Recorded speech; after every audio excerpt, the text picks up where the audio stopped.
Você pode dizer que o Santos fez com a bola uma partida abaixo. Porque ele teve muita dificuldade de atacar um adversário que não o pressionou desde a saída de bola, marcou muito forte, mas a partida intermediária. Embora tenha trocado do seu número padrão de passe. Número padrão de passe, 500. mas a chegada à área em condição de finalizar bem não foi tão. Não funcionou tanto dessa vez. Isso é um ponto. De resto, se você analisar em termos de resultado o grande desastre que se concentrou no primeiro tempo, os 4 gols, você vai ter uma bola perdida do Aguilar.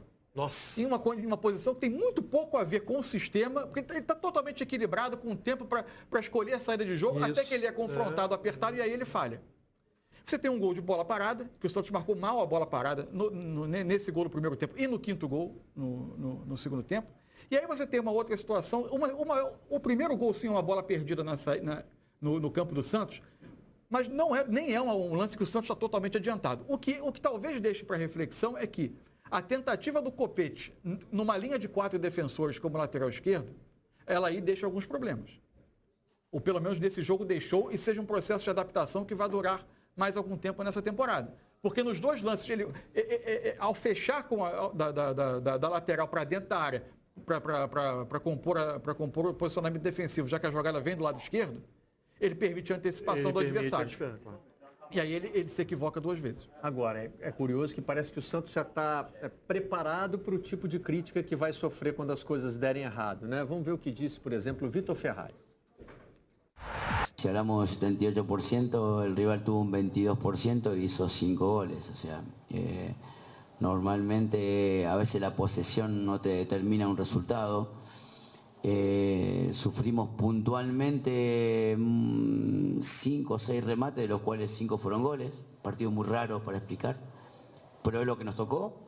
Hay que pedirle disculpas a la gente porque venimos ilusionados a jugar un buen partido, a ganar acá. No passou. Tanto o Vitor Ferraz quanto o São Paulo pedem desculpas, né? Me chama a atenção no discurso do Vitor Ferraz fazer questão de dizer que não é soberba, logo no começo, né? E no fim dizer que não é para mudar a proposta porque deu errado dessa vez. Esse é um grande... né? Então, quando você sai de um jogo com 78-22 de posse e esse placar, você tem uma tendência a que se ataque o modelo de futebol, a ideia central de futebol, ou que se ataque até o número da posse. Sim, como se o Santos tivesse perdido, porque ficou com 78% da bola. Não, ele perdeu apesar de ter ficado 78% da posse, porque a posse é parte do seu modelo. Um time que se prepara para ser reativo, ficar com muita posse, você pode até entender que em algum momento o jogo o conduziu para fora da sua zona de conforto. Mas no caso do Santos, não. Ele se prepara para jogar com a bola. Apesar de ter conseguido ficar com a bola, a execução da sua ideia é que não foi correta. Ontem teve uma... Fala aí. Não, e deu assim, como o São Paulo falou, né? E a gente viu ali nos números, o Ituano ia lá e fazia o gol. Ou seja, criava oportunidade e fazia o gol. E mais. O jogo tem 90 minutos, ok, beleza. Só que com 25 minutos, 20 e poucos minutos do primeiro tempo, já estava decidido já. Eu só tenho um pouco de dificuldade de acreditar que o acaso acontece 5 vezes. Não, mas aí eu acho que é outra coisa. A sucessão de erros também. Evidente que a sucessão de erros criou situações de finalização ao Ituano muito claras, porque isso o aproveitamento é maior. Possibilitou. O importante é que isso leva a gente a um mundo mais real. Porque depois da 4ª vitória do Santos, ela acabou alimentando também uma corrente que no fundo é prejudicial. Tá vendo? Dá para fazer time em menos de um mês.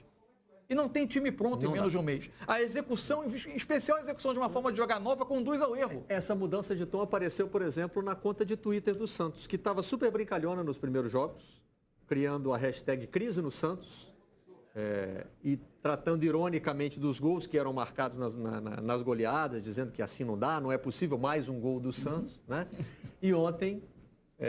um texto mais padrão. Tivemos uma noite muito infeliz, com uma carinha triste. Parabéns ao Ituano, vamos levantar a cabeça, melhorar e seguir adiante, pois temos pela frente a estreia na Copa do Brasil. Barreto. Aí as hashtags são segue o jogo e há fechados com o Sampaoli, que vem sendo mantida desde o início, quando o esquema de jogo estava sendo ainda... Não era nem o esquema, não. Era mais a questão da adaptação, algumas entrevistas do Sampaoli. Instabilidade, né? Rodrigo chamou.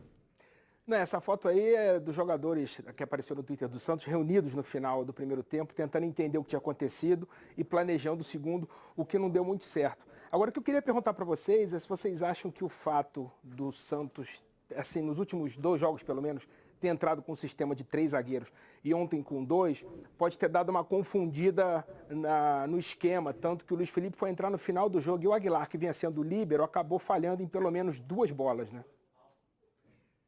Talvez essa proposta de... mas nem sempre o Santos entrou com a linha defensiva de 4, de 5. Muitas vezes o Santos, na posse da bola, iniciava as jogadas com 3 atrás, porque o Alisson entrava entre os defensores Ele fazia essa... para fazer a saída.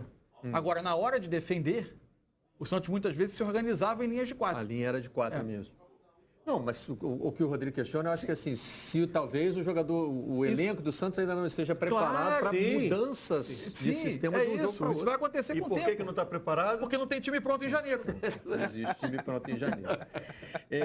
Agora, o resultado é relevante. Parece fevereiro já, né? Já estamos em fevereiro. O resultado é tão relevante que a gente foi fazer uma pesquisa para buscar a última vez que aconteceu algo semelhante, né? O Santos sofrer uma goleada de 5-1 para um time pequeno no Campeonato Paulista. Nós achamos diferença de 4 gols e tivemos de ir até 2004. Nossa! Agora, em 2004, curiosamente, aconteceu 2 vezes. O Santos levou 4-0 do Paulista e nessa época estava despontando, né? O Paulista em 2005 é que vence o Fluminense e conquista 2005. A Copa do Brasil, né? Foi no dia 25 de fevereiro de 2004. Não tinha time pronto em fevereiro também, naquela época. E perdeu para o São Caetano de 4-0 também, já no dia 3 de abril de 2004. E depois foi campeão brasileiro no mesmo ano, né? O Santos. Em dezembro seria campeão brasileiro, é verdade. Tem uma goleada de 4-1 para Penapolense no Paulistão de 2014, mas até 2004, na nossa pesquisa, nós não achamos uma derrota do Santos sofrendo 5 gols de um time pequeno. Teve 5-1, por exemplo, para o Grêmio no ano passado, já teve um 6-2 para o Vitória, mas aí são rivais da Série A do Campeonato Brasileiro, claro. É outro cenário, né? Até o São Caetano, na época, também tinha um time forte. O São Caetano de 2004 ainda era um time competitivo. Ainda era um time forte. Se não estou errado, eliminou o São Paulo no Paulista, no Morumbi. Em 2004? Bom. E falar em Twitter, só para fechar aqui, o Twitter, a conta de Twitter do Santos podia estar agora mais serena, mais equilibrada, mas a conta do Altos, do Piauí, que é o próximo adversário do Santos, brincou com a goleada. Olha aí, ó. Aí, não vem com ódio pra cima de mim não, hein? Não tenho nada com isso, né? Curtiu, Rodrigo? Pô, o Santos está com altos e baixos, o baixo foi ontem. Talvez o alto seja contra o próprio time. E o Altos está pedindo aí pro Santos não vir com devagar, ódio, né? Vem devagar. Vem devagar, vamos com calma. É jogo único com vantagem do empate